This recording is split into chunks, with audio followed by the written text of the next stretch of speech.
We would like to thank Hospitality Jobs UK for sponsoring the podcast. HJUK has built one of the most trusted spaces for hospitality talent to find their next step and for employers to reach people who genuinely understand the craft. Their support helps us keep important conversations moving forward across the industry. We're proud to have them with us. Branding is not just design, it's a feeling. You can't just say we're sustainable. If you're going to be open up and you're going to say we're a sustainable restaurant, are you truly sustainable? And you need to make sure, and this is all connected to the branding, because you have to really think hard about technology, think about how are you going to get bums on seats or heads in beds in hotels. These are the kind of factors that are all connected to the branding, and then that will really help you understand how much are we going to invest to open up this restaurant. Why should I come to your restaurant or to your hotel? The second question is, why should I come back? I think one of the easiest thing is to get a new customer in the door. The hardest thing is to keep them coming back. And what do they want to come back with? It's all consistency, but you have to make sure that you have that experience, because without that experience, the expectations now are so high.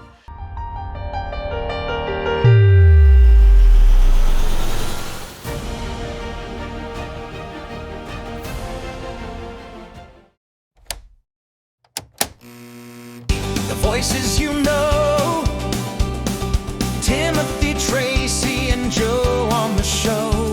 From front of house to chefs on the line, every voice can shape the future each time.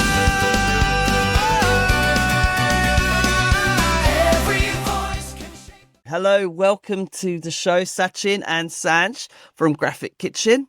How are we both today? Thanks for joining us. Very well, thanks, Tim. Great, thanks. Look forward to going through this podcast with you. Likewise, it's great to have you on this side. So for those of you who I'm sure know, Graphic Kitchen have been helping us with our branding, and they did such a great job. It's lovely to have them on site here with us today. So guys, thank you so much. Quick question for you, because we're all about educating people and getting them to know about how they can learn things for their own business. One of the things that we haven't really talked about much is branding and what that can do and how that can affect people coming into your business. In terms of, we're very competitive in hospitality. It's a competitive space. There's all the talk about how we need to attract more people, particularly during a crisis. So how important is brand in that situation to attract people, do you think, guys? So there's a famous saying by Jeff Bezos is, people say, talk about your brand when you're not in the room. And it's apt for the hospitality industry, especially because without brand consistency, you can't really see the growth. And that's what people are expecting with the massive influx of all of these American franchises that are coming over in the UK, and they're kind of like taking over cities. People are now connecting with that better because they want the same consistency from whether they're in Yorkshire or they're going down to Scotland or they're going to London or even Peterborough, whatever it is. So that brand connection is so important, and it needs to make sure that it is consistent, because with any hospitality sector, whether it's sources to hotels, restaurants, you have to absolutely make sure it's consistent from when someone goes to your Instagram, someone goes to your website, someone even talks to somebody when they're walking through the door, and to the point where they're even eating the food and the actual waitress or waiter is actually serving the dishes to them. That's the whole brand consistency, because branding is not just design, it's a feeling.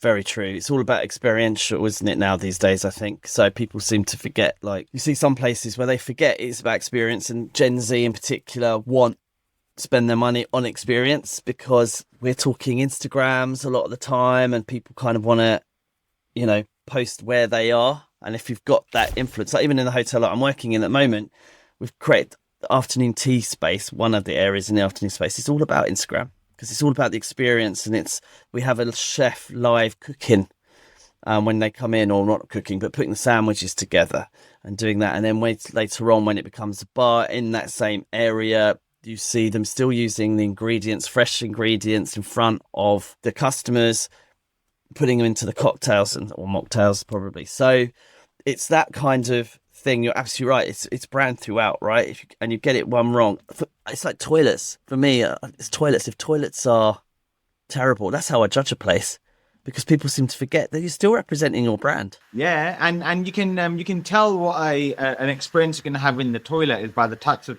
tissue that they give you when you're washing your hands. I know it sounds really weird, but when I go into hotels or restaurants, I can really judge what the quality of experience I'm going to have just by going to the toilet.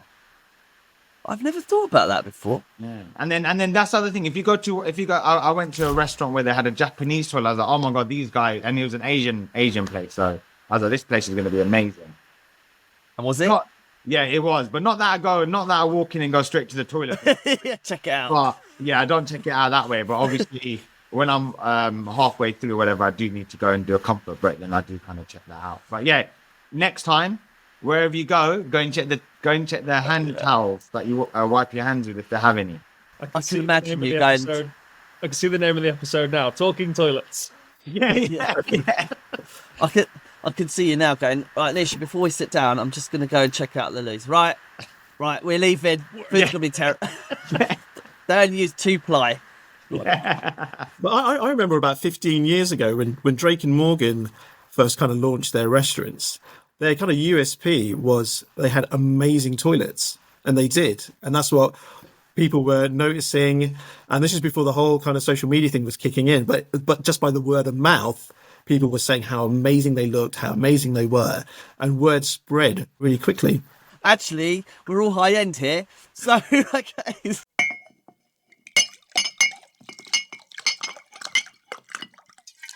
Yeah, so back to branding and the experience. I think you're absolutely right. You know, it's one of the things that you've did for our podcast as well, was looking at the journey, and we're still obviously working on that, and that has improved things massively for us. I know from experience that even in this small little business, this is a thing.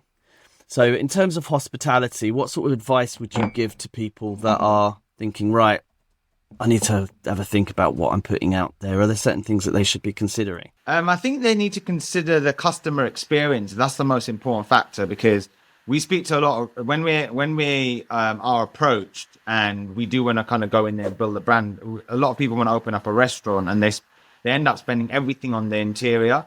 But then and what's crazy, they actually forget about the one tool that makes them the money in a restaurant, and that's the menu. And with this issue with people, with the hospitality crisis where you can't get the staff and so on, the menu should do the talking and the selling without someone upselling. Because if the staff haven't been trained, and this is all connected to branding, right? Is when someone goes to the website and they look at the picture of the food and they're sitting with this menu, if the menu hasn't been branded or curated properly, and I'm talking about even not just the design, but the names of the dishes and the descriptions, and again, making sure you've got all of the right allergens everywhere as well. So that's the way the whole branding, it has to be consistent. So my advice is, when it comes to branding a restaurant that you're thinking about, don't cut corners, but you need to work with people that are experienced in the industry, because nowadays you can get a logo, you can get a website, you can get anyone to do anything online. If someone at university can do it, which is not a problem for a startup. But if you really want to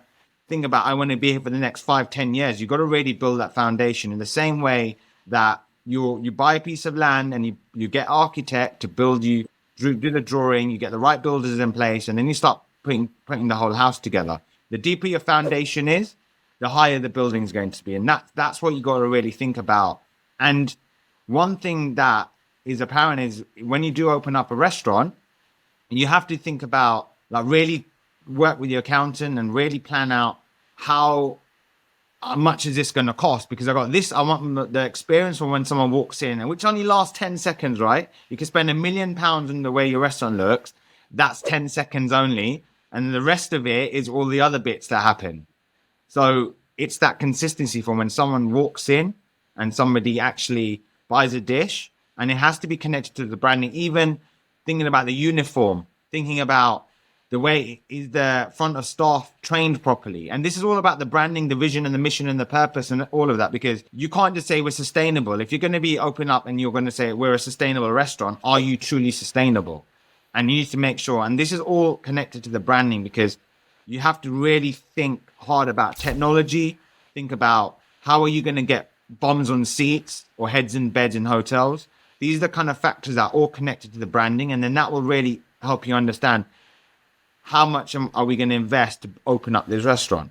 And one thing people get wrong so much is they open up a really good restaurant in the wrong location.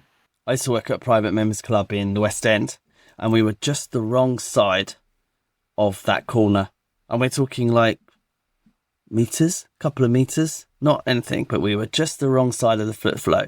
So, and it didn't matter what they did, we wouldn't get them in. Like even in Pride London, like, you know, the biggest gay party in London, where it's Soho, it's just people falling out of it.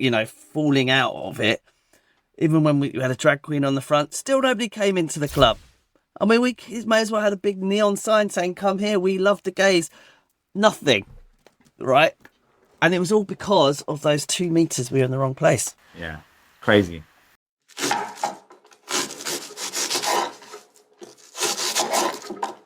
So in terms of actually, you mentioned bums on seats and beds in heads. So in terms of getting people through the door, you've said like this is what people should do. Is there something specifically people should be considering with the brand? And they've talked about the experience, but like, is there sort of a message that people should be putting out, do you think, to a potential audience? I think one of the easiest thing is to get a new customer in the door. The hardest thing is to keep them coming back. And what do they want to come back with? It's all consistency, but you have to make sure that you have that experience, because without that experience, the expectations now are so high.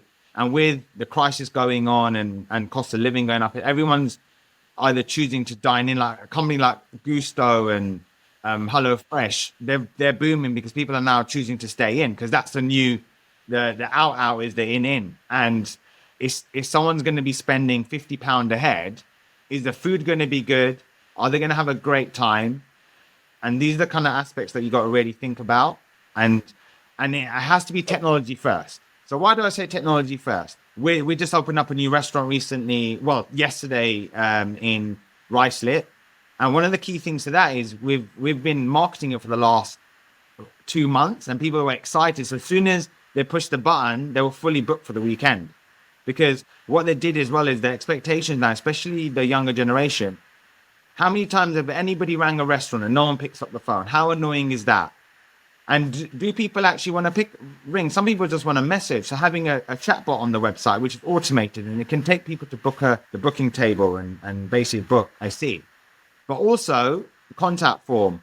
Like there's so much of this technology, because it has to be a full ecosystem of the brand, from when someone first finds you on Instagram to how do they book a table and get there. Because ultimately if you don't have that experience in place, they're going to go somewhere else, because at that moment, within that hour, they've already decided with their mates they want to go out and they're looking for somewhere to eat. And if they can't go on your website, they can't book a table, then they're going to go somewhere else.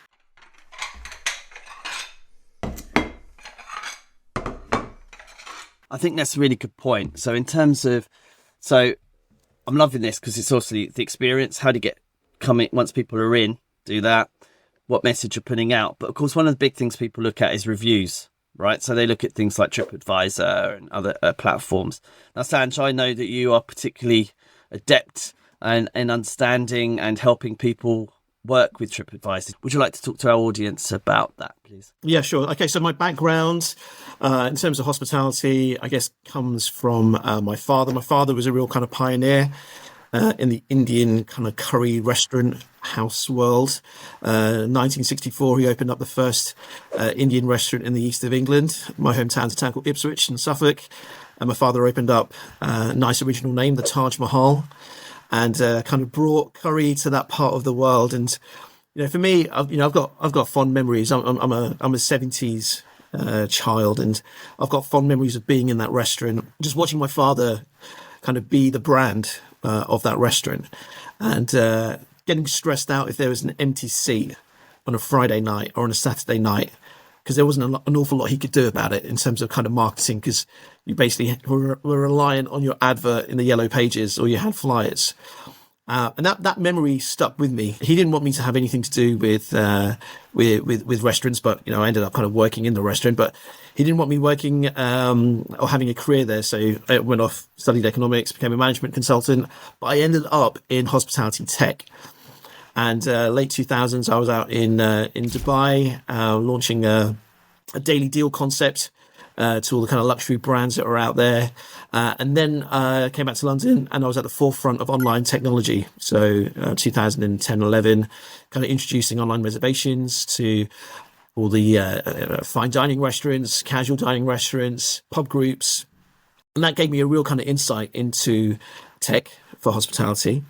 And then ended up being invited to join TripAdvisor when they were growing and scaling their restaurant side of their business. So I was kind of heading up that part. And that gave me a great insight into kind of not only UK, but internationally as well, how restaurants and hotels were using tech, online reservation, online reputation to really get more guests, get more customers. So for me, what I've been focused on in the last few years is really, I guess, helping an operator with two fundamental questions. First question being, as a guest, why should I come to your restaurant or to your hotel? And a lot of that is based on branding, but also based on what kind of reviews are out there, be it on TripAdvisor or be it on Google or wherever their online reputation exists. And when they do experience that operator, the second question is, why should I come back? And that why should I come back really depends on what kind of experience they've had and how the various teams in the restaurant or the hotel have really influenced that guest experience. So for me, those two why questions have been kind of fundamental, and I've been very fortunate to work with a mixture of brands all over the place. We would like to thank Hospitality Jobs UK for sponsoring the podcast. HJ UK has built one of the most trusted spaces for hospitality talent to find their next step, and for employers to reach people who genuinely understand the craft. Their support helps us keep important conversations moving forward across the industry. We're proud to have them with us. What do you think is one of the biggest difficulties for businesses when it comes to TripAdvisor? What advice could you give, perhaps, that make things a bit better? I mean, the first thing is understanding that TripAdvisor is relevant. Obviously, we've seen the rise of Google, we've seen the rise of Instagram and TikTok, and guests will be vocal and will either verbalize or will take photos or will take videos of their experiences. But TripAdvisor, interestingly, still has a significant role to play, purely because when people are posting reviews, they're investing a lot of insight into those reviews. And all the research shows that, it's easier to post a Google review, but normally you're just putting a rating and a few words. People that are contributing to TripAdvisor are putting a lot more insight into their experience, putting a lot more kind of photographs into their review.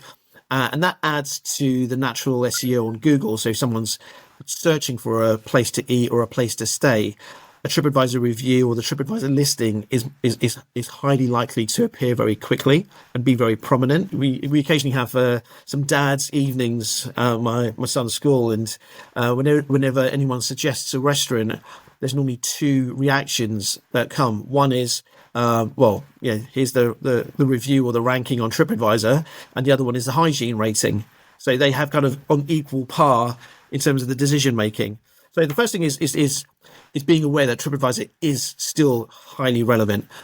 Then it's a case of understanding how it works, and it's demystifying the algorithm and what contributes to trying to improve your ranking, trying to improve your average rating. Recently, TripAdvisor have been handing out their Traveller's Choice Awards, which are only given out to the top 10% of operators. And it's understanding how you can achieve that award. Once you understand how it works and how the game works, then it's a case of, right, what do you do about it? What are the contributing factors in terms of getting more reviews, getting more positive reviews, getting more engagement from guests? And there's a whole kind of art to that. So it's understanding the science of it, and then it's understanding the artistry of how you really leverage it and really take advantage of it.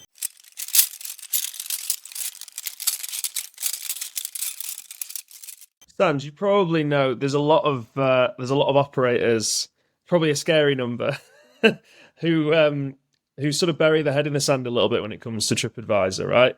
Because I know firsthand. I can remember a few instances where one, for instance, a couple came on a Saturday night. We were full. They left a 1-star review of the restaurant saying they wouldn't let us in because they're snobby, because they made up something. It's like, well, the reason is we're full, you didn't book. I'm sorry, we had to say no. And it was nigh on impossible to get through to TripAdvisor to get the review brought down. And actually, when we finally did get through to them, they said, look, that's their experience as a legitimate. We're not here to was it safeguarding the phrase they used? It was something like that we're not here to influence people's opinions. And I think that leads to a lot of frustration for operators, right? Like, and often they'll say, well, I'm not going to bother. I'm not going to listen to that because it's all rubbish and I'm fighting a losing battle. What would you say to people who've got that sort of attitude towards TripAdvisor? The short answer is you need to take the emotion out of it, and I'll explain why. About 8 years ago, I was a judge, Global Restaurant Award, one of these kind of events. It was out in Dubai, and there was a really famous celebrity chef who was on the panel, and basically when we were chatting, he basically said, when TripAdvisor came up in conversation, he basically said to the whole audience, I don't give an F about TripAdvisor. A few weeks later, he invited me to come and help him, and he's got award-winning restaurants all over the world. But what I explained to him was that, look, take the emotion out of it, understand how the game works, and then you can leverage it. And lo and behold, a few months later, all these restaurants were benefiting from it. And actually recently, just a few months ago, there was a high-profile restaurant in Mayfair. The owner approached me. He's always hated TripAdvisor. But again, I explained to him, look, this is what you can do. And explained to him, look, this is the same for most operators, 99% of guests are having an amazing time when they come to your restaurant or when they come to your hotel. So actually the challenge is to try and get those guests to talk about their experiences. You are always going to get negative reviews. It's human nature. Okay, it's absolutely human nature. I remember when I was with TripAdvisor about 10 years ago, Italy was a huge problem for TripAdvisor. The whole Italian market, the hotel operators, the restaurant operators were in uproar because they were getting loads of negative reviews. But that's because culturally, Italians like to complain. Okay, and so they're naturally going to put negative reviews. There had to be a whole education element to get all the associations to understand that, look, that's not going anywhere. What you've got to try and do, though, is compensate by getting positive reviews. And that's why I always advise to operators, you are always going to get negative reviews. People will want to rant and rave and complain. Some will be legitimate, negative reviews, and we need to learn from that. But what you've got to try and do is you've got to try and just keep focusing on getting positive reviews, because that will then shift the balance in your favor. And TripAdvisor is, they always have been biased towards consumers. It's just a fact. And yes, it's hard to complain to them. It's hard to challenge. It's hard to red flag. You're always going to get hospitality espionage, where you get competitors who are kind of throwing in fake reviews. And you're always going to get those types of guests who are trying to get a discount and trying to get this, that, and the other. If you accept that, and you just focus on the positives, it counters it. I love that. So it sounds like you say, basically, it sounds like it boils down to two things. It's managing your mindset and managing your emotions around it. And also, I guess, like the grass is greener where you water it, right? So you're just trying to cultivate an environment where 5-star reviews are encouraged and they kind of drown out the noise of the whether they're valid or not, all those 1 and 2 stars.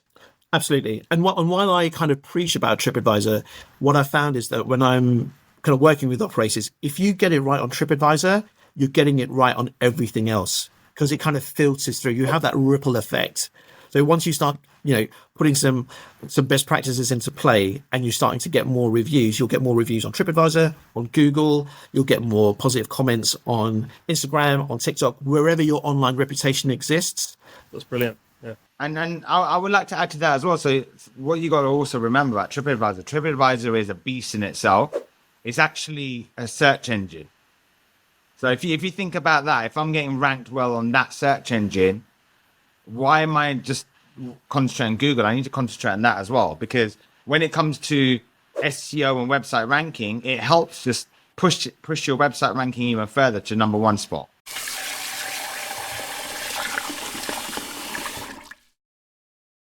That's actually a good point. That is a very, very good point. Because I think sometimes it's easy to take it for granted when you're a consumer. Unless I've got friends that they will only go to a place after they've reviewed TripAdvisor. And there's people like them, you'll chuck something in Google and it's does it take me? TripAdvisor. And I haven't kind of connected the dots, but of course that's where you go. It's entirely a search engine. It's a really, really good point, Sachin. And you know what's crazy, right? So this is where me and Sanj, where we're talking to, when we're talking to the restaurant owners, is people, when we go on holiday, yeah, and we're planning a holiday in 6 months' time, my wife does this a lot. She'll look at all of the restaurants, she'll plan out where we're going to eat for the whole 10 days or whatever it is.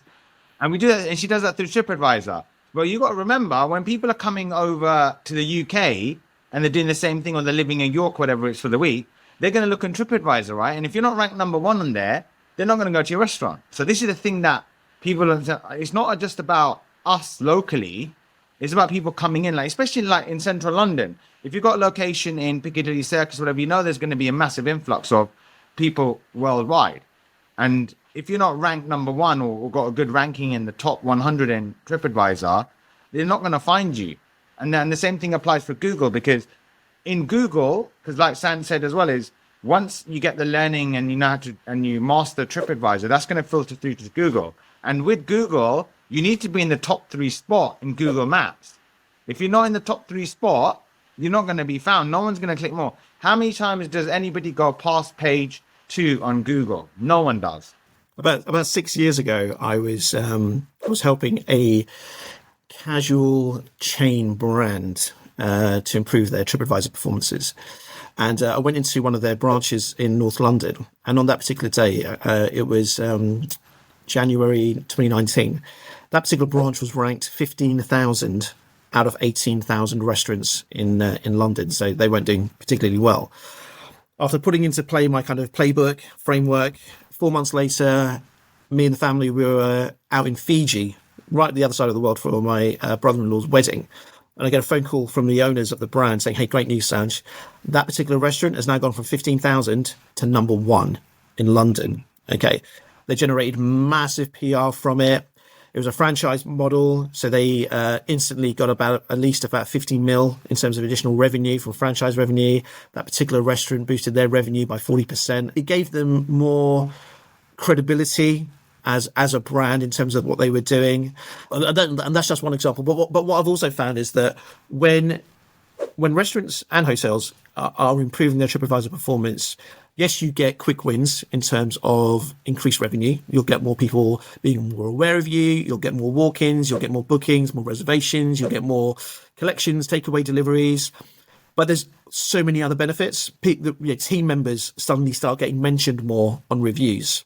So they start feeling more recognised, more valued. You get more healthy competition between team members, between different sites, between different departments in a hotel, for example. And that creates that kind of healthy competition. And there's a boost, there's a focus on who the competitors set are. So you suddenly get all these additional benefits, as well as stakeholders and investors becoming obviously more satisfied in terms of what's happening. There's so many additional benefits to just having a good online reputation.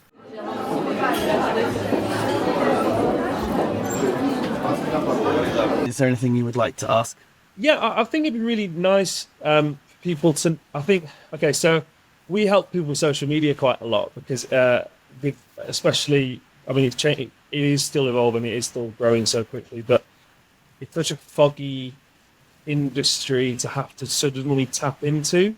It's kind of like being a hospitality operator. It kind of feels like you're a spider. And you have to have a bit of a leg in HR and a bit of a leg in customer service, a bit of a leg. And all of a sudden, it's like you've already got 2 arms, 2 legs, but suddenly now we've got to grow another leg and like learn about social media. That's such a challenge for anyone, let alone somebody who's already running a whole lot of, is running a venue or even a group in that sort of context. And I guess, Sachin, like, how do you sort of define, if we were trying to pull away the fog of war on brand, like how would you define it? Because it talks about what it isn't. It's not just a logo. And we've talked about what it is in terms of it being the experiential, it being the perception. We talked about toilets, but how do you guys define what brand actually means? It's really understanding the purpose, and it's digging deep into that. It's like, what's the purpose of the brand, and is that connected everywhere? And let's say, for example, if the food being served is a particular way and the restaurant looks a particular way, there's a massive disconnect. It has to be connected. And if it's going to be authentic Thai food, is everything else authentic? You really have to have that connection. And how do we define it? It's quite simple, because look, owning a restaurant is one of the most toughest things anyone can do, because you literally wake up in the morning and you might not know what's going to happen, because if your chef doesn't turn up, you're going to have to go in the kitchen, but then you might not know how to cook. And then what do? You're fully booked for the weekend.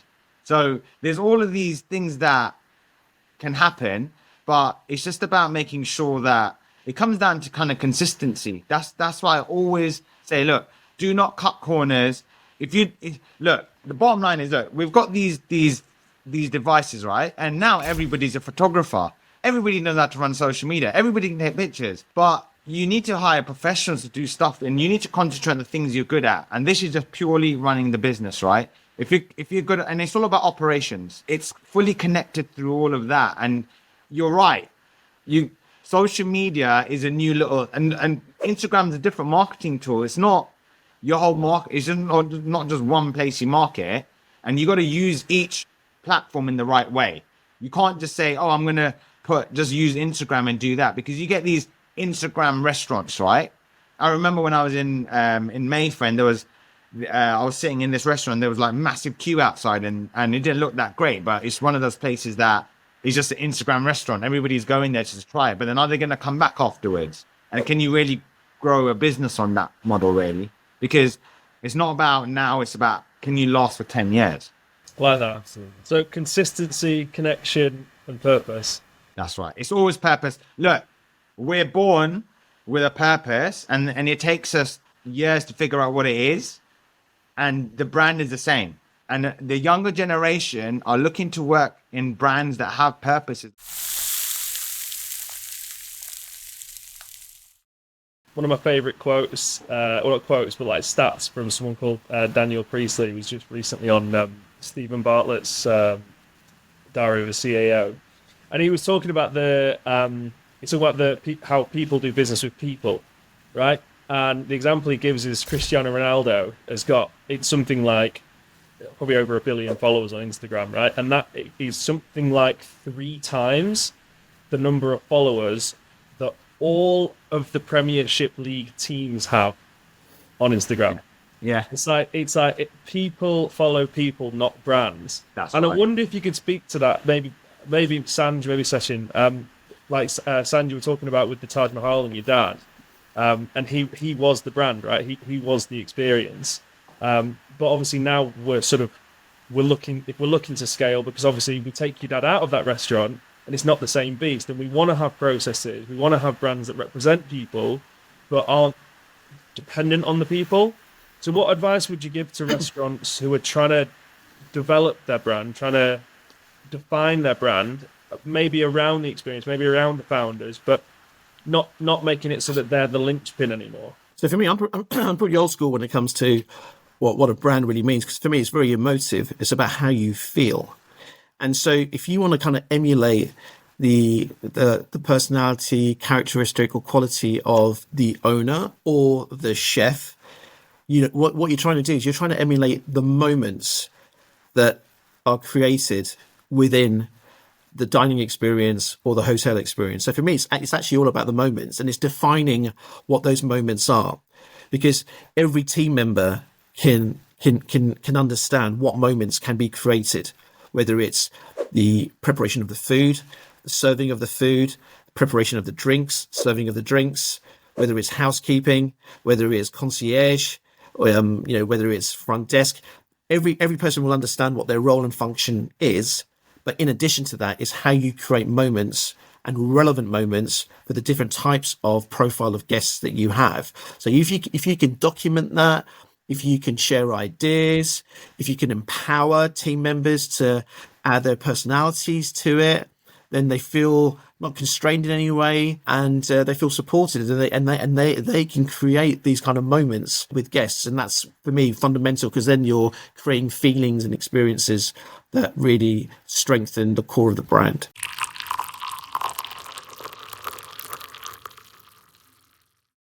Thank you very much, gentlemen. I'm afraid that is all we have time for. I feel like we could have carried this conversation on for quite some time.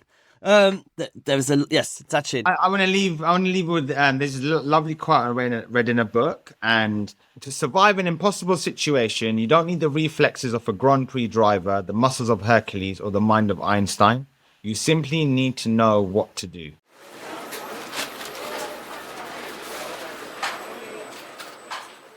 Gentlemen, honestly, thank you very much. Have a lovely rest of your day. Thanks for coming. Thanks, Tim. Thanks, Joe. A huge thank you to our brand partners, Graphic Kitchen, for their continued support of Talking Hospitality. Graphic Kitchen bring creative storytelling to life, helping hospitality brands stand out.